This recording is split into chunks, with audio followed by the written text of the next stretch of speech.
एक और बड़ी अहम बात ये हुई है कि कोरोना काल में औषधीय पौधों पर रिसर्च में भी बहुत वृद्धि हुई है।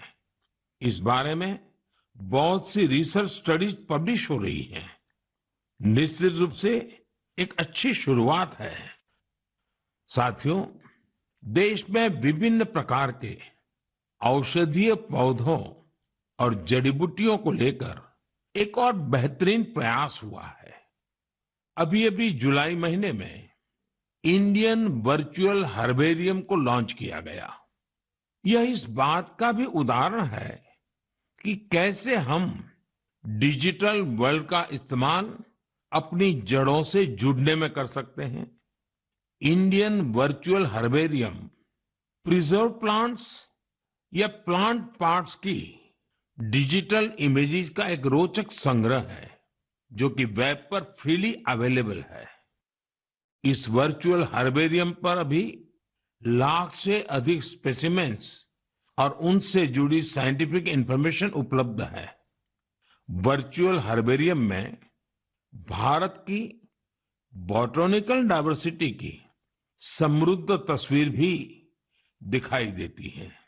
मुझे विश्वास है इंडियन वर्चुअल हर्बेरियम भारतीय वनस्पतियों पर रिसर्च के लिए एक इम्पोर्टेंट रिसोर्स बनेगा।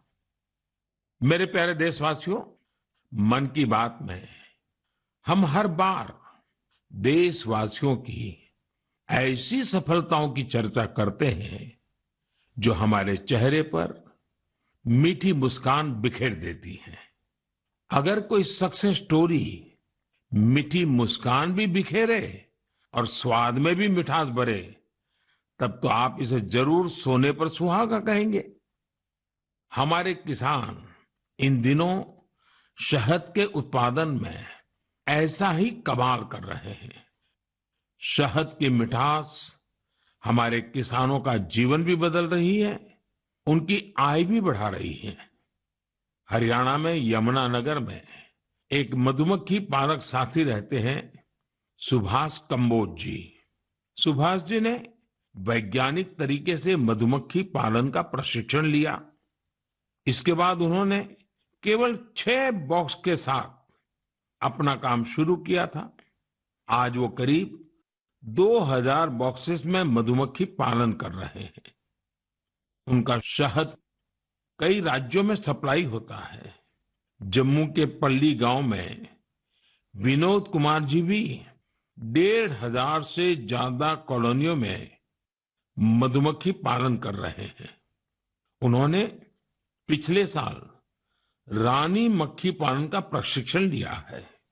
इस काम से वो सालाना 15 से 20 लाख रुपए कमा रहे हैं।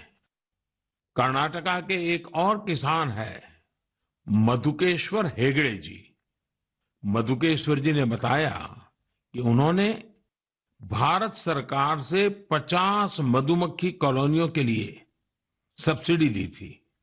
आज उनके पास 800 से ज्यादा कॉलोनियां हैं और वो कई टन शहद बेचते हैं। उन्होंने अपने काम में इनोवेशन किया और वो जामुन शहद, तुलसी शहद, आंवला शहद जैसे वानस्पतिक शहद भी बना रहे हैं। मधुकेश्वर जी, मधु उत्पादन में आपके इनोवेशन और सफलता आपके नाम को भी सार्थक करती है।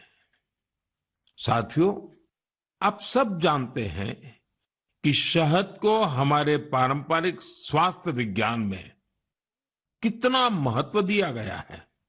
आयुर्वेद ग्रंथों में तो शहद को अमृत बताया गया है। शहद न केवल हमें स्वाद देता है बल्कि आरोग्य भी देता है। शहद उत्पादन में आज इतनी अधिक संभावनाएं हैं कि प्रोफेशनल पढ़ाई करने वाले युवा भी इसे अपना स्वरोजगार बना रहे हैं।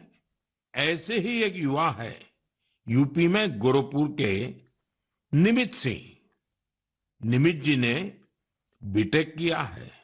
उनके पिता भी डॉक्टर हैं, लेकिन पढ़ाई के बाद नौकरी की जगह निमित जी ने स्वरोजगार का फैसला लिया। उन्होंने शहद उत्पादन का काम शुरू किया। क्वालिटी चेक के लिए लखनऊ में अपनी एक लैब भी बनवाई।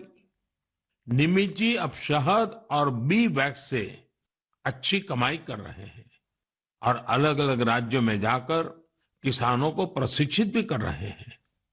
ऐसे युवाओं की मेहनत से ही आज देश इतना बड़ा शहद उत्पादक बन रहा है। आपको जानकर खुशी होगी कि देश से शहद का निर्यात भी बढ़ गया है।